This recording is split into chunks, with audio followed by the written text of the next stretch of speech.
the last lecture, I introduced Ampere's law. The full advantage of Ampere's law can be derived if we have some symmetry in the system, and using that symmetry we found the magnetic field due to a straight long current and straight long cylindrical conductor. We will continue in this lecture with Ampere's law for some time, and then we shall find the fields due to the devices like solenoid and toroid. So, as another example of the application of Ampere's law, let us take now a long cylinder which is hollow, that is, it has certain thickness. There is an inner radius and there is outer radius. It is hollow. Inner radius is A and the outer radius is B, as I have shown here. And so, what do we do? Again, the current is constantly spread over this cross section. So, once again I take a circle of radius r which is inside the conductor, that is r is greater than A, and find the current in the cross section drawn by radius A, and I shall use that. But let us first take a simple case. We draw a Ampere's circle inside the conductor, that is, the radius of that is less than A inside the conductor, and since there are no currents inside, the magnetic field there must be 0. For r 1 less than A, 2 pi r 1 times B is 0, therefore, B is 0. Now, I choose the circle of radius r inside the conductor, and first of all the current density would be total current divided by the area of cross section, which is pi into B square minus A square. So, therefore, the current density is J equal to I by pi into B square minus A square, and therefore, the current inside this circle of radius r is simply pi r square minus A square, that is the area, into J, the current density, and that is equal to the expression which we shall use. This is the expression, and because of symmetry the field must be constant. Therefore, 2 pi r times B in the shell, because the radius is in the shell, that is equal to mu 0 times I into J, the current density which we used earlier. So, we get 2 pi r times B shell is equal to mu 0 into I threading this circle r or within this circle r, which if we use that expression gives us mu 0 into pi r squared minus A squared by pi B squared minus A squared into I.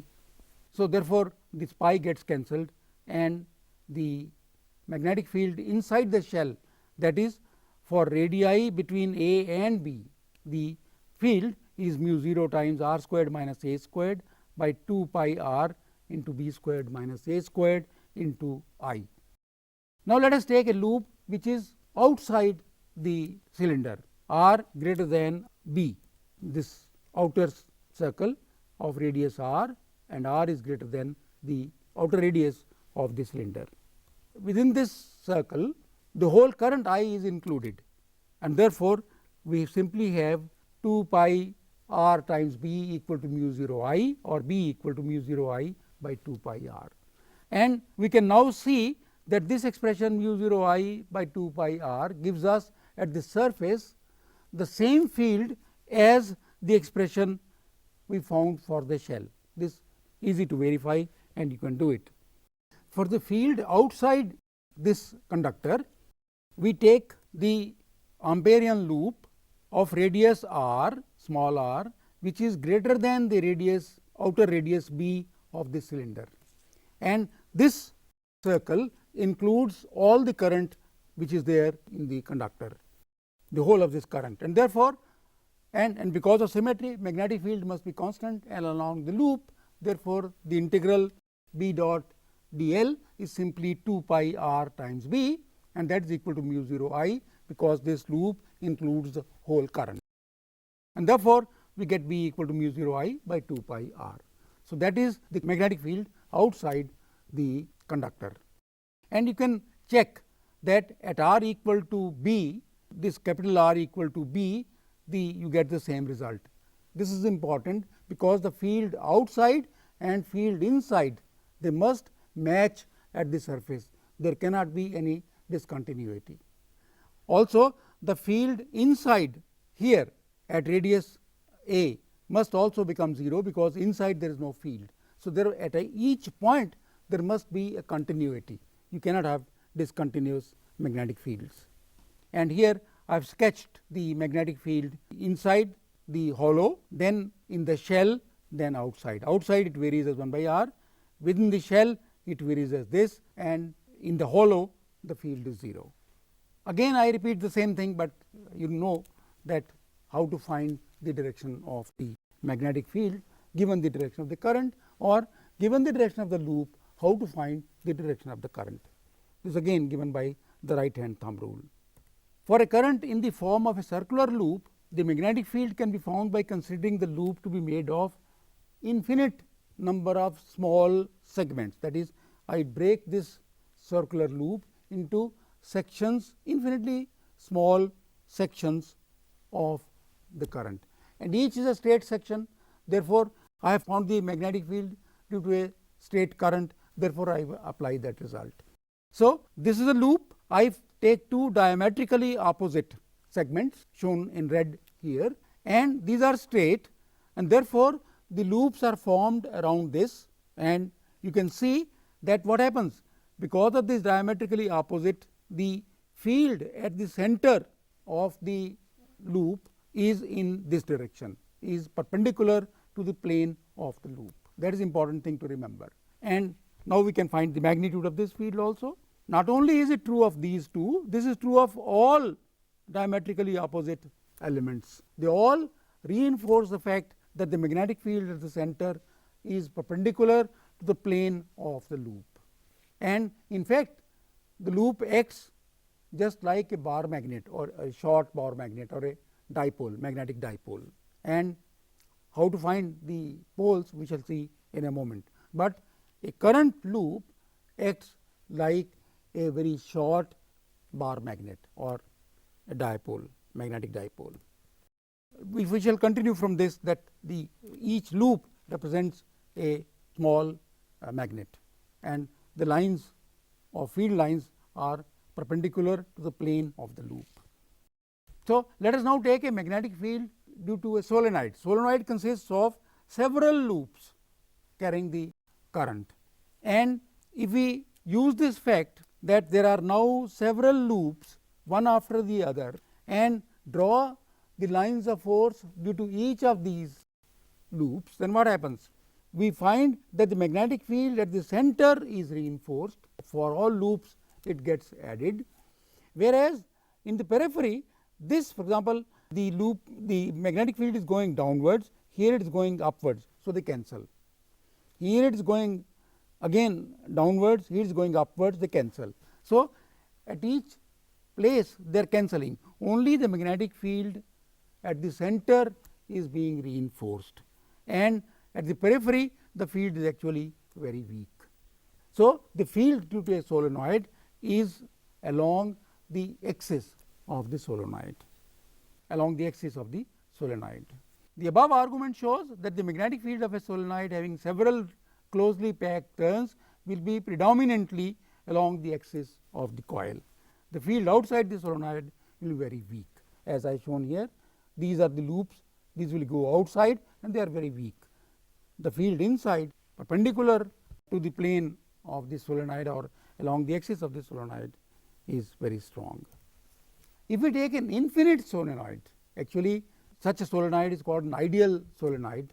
If we take an infinite solenoid, then infinitely long solenoid has translational and rotational symmetry. Translation, that I can deal with here, here, here without making any difference, because this is infinitely long, and also circular, because all these loops are circular. Therefore, it has both circular symmetry as well as the translational symmetry. And all this shows that the field lines must be, reinforces the fact that field lines must be along the axis. I have taken a very long solenoid here, and you can see the field lines at the periphery, that is near the edges, is very weak. it will make a loop here, but the field along the center is very strong, it is reinforced.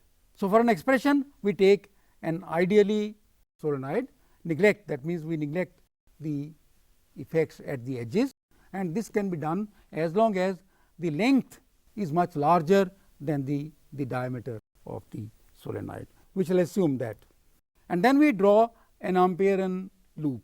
This side has length h, this side is of length AD and BC, and CD is of length h, and this is solenoid. I am showing the loops, and each loop carries current I, and we have already seen that the magnetic field must be along the axis. So, we take that structure, and now I take this loop and then I apply Ampere's law, and this applied to this loop, the Ampere's law says that B to A B dot dl plus C to B B dot dl plus C to D B dot dl plus D to A B dot dl, all that must be equal to the current inside this loop. And what is the current inside this loop? If there are n turns in the loop, then this must be equal to mu 0 into n into I. And now we shall evaluate these. It is simple. For B A the height is length is h, and for there is no current. So, therefore, the first one would be 0. For B C or C B and A D, the loop is perpendicular to the magnetic field. So, makes no contribution. The only contribution comes from C D, from C to D, B dot dl, and dl in that case is simply h. So, B dot h is equal to mu 0 n times I. That is what we have done here.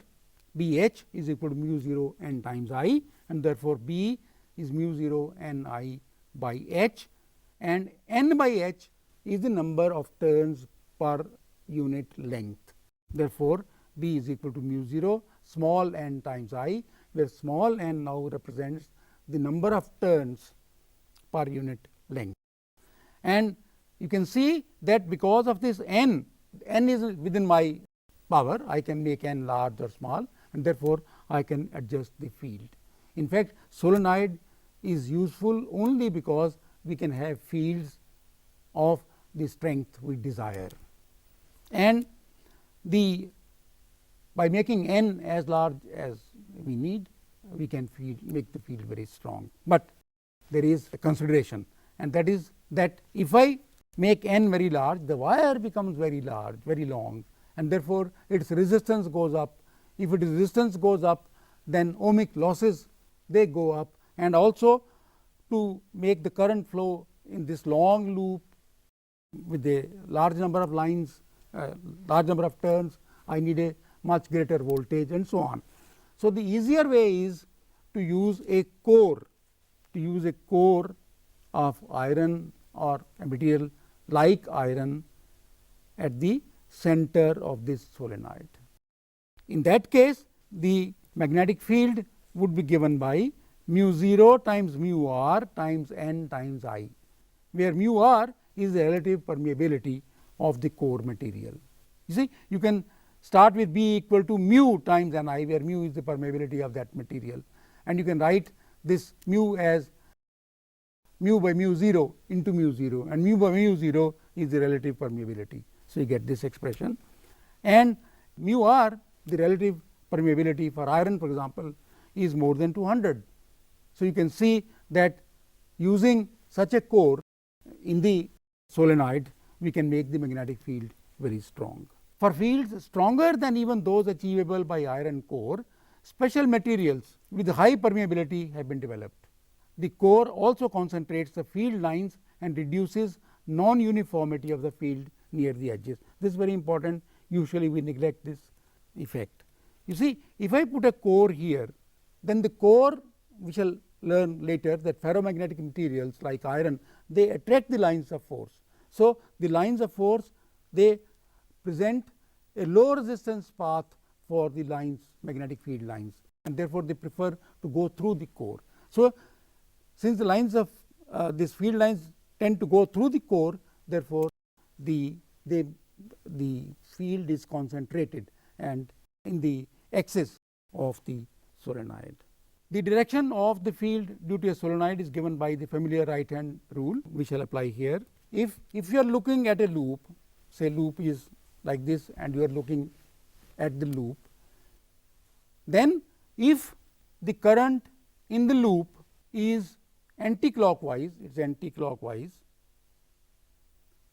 then the face which is towards me is the north pole, otherwise it is the south pole.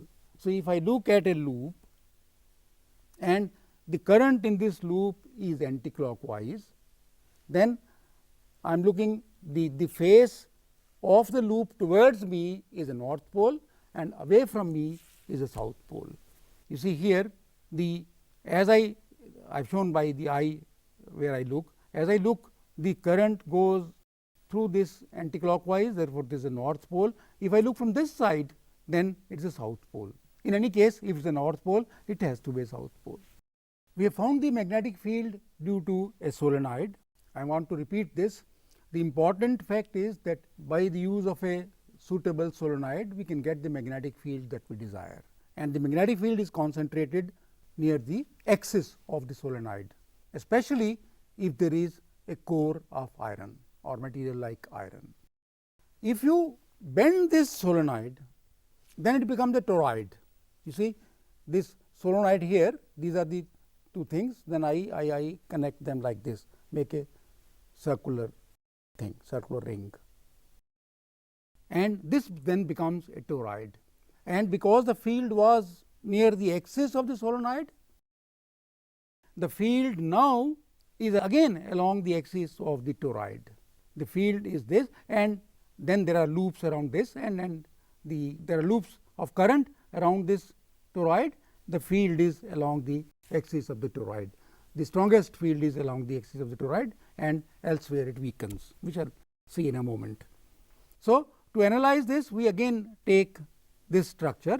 This is now a solenoid bent into a toroid, and these are the currents going in. You see, you have a loop like this, the current going in, the current coming out, the current going in, the current coming out. So, these crosses represent the currents going in, and the dots with the circles represent the currents coming out. So, this is a flow of current in the toroid. So, to find the strength of the field, I take an Amperian loop within the toroid of radius capital R. Then what happens? Within this radius or within this circle of radius capital R, only the ingoing currents are included. Only the ingoing currents are included. The outgoing are not included. Therefore, once again, because of symmetry, the magnetic field must be along this loop.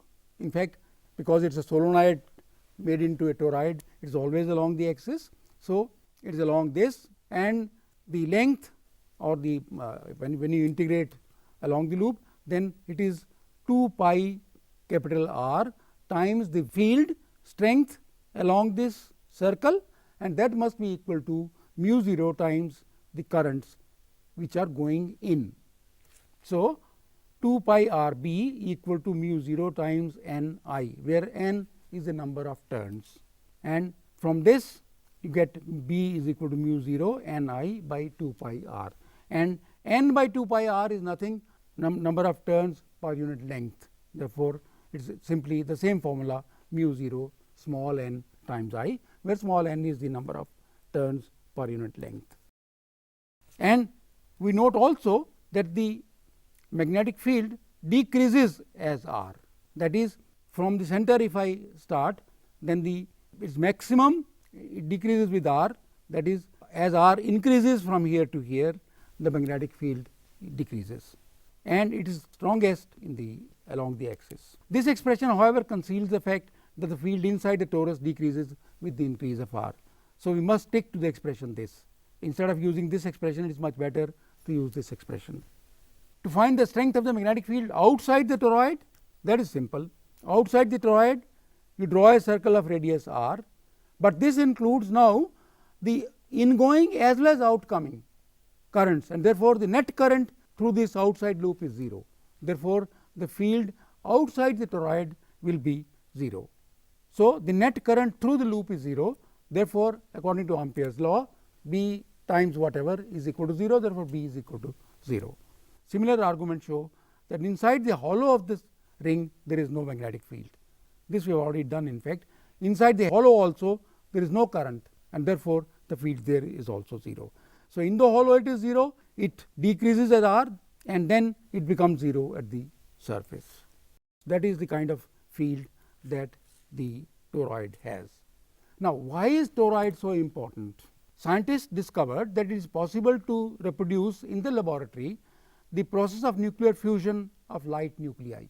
It is this process that is a source of energy in the sun and other stars. If it could be accomplished in the laboratory on the earth, we will have a source of clean energy, huge source of energy which is clean, and the best candidates so far that might react the light nuclei are deuterium and tritium, and if they react, then we can get lot of energy, and this energy would be clean energy.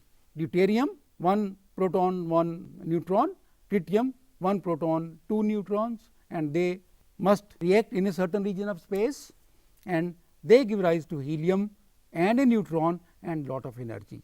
In one such reaction you get 17.6 mega electron volts. But what is the problem? The problem is why this has not been achieved so far.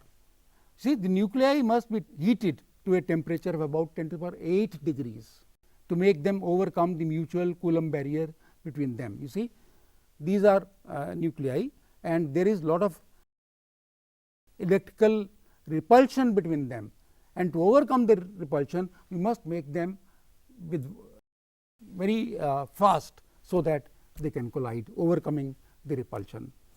For that they have to be heated to a temperature of 10 to the power 8 degrees K, and when they react like that, it is called thermonuclear fusion. The heated nuclei, the plasma, they must be confined to a space, so that and given time to react, and the temperature is so high that if this plasma touches the walls, then the walls are destroyed. So, what is the solution? The solution is a toroid. So, we have a toroid which contains this plasma because of its magnetic field, and gives time for the reactants to react and give us energy. So far, of course, we have not succeeded, but there is every hope that in future we shall have this clean source of energy. We have seen that a toroidal device can be a very suitable thing for confining plasma, so that deuterium and tritium can react, and most laboratories in the world which are working in this area, they have built toroids, and one of the most well known toroidal device is called a tokamak, and this tokamak is found in all major laboratories around the world, and they are trying to achieve the thermonuclear fusion using these tokamaks. And this picture I have taken from Wikipedia. This is a familiar device, toroidal device called a tokamak, which is found in many laboratories around the world. So, in this lecture we have concentrated on Ampere's law, and we have found field due to solenoid and then due to a toroid, and we have also discussed the importance of toroids.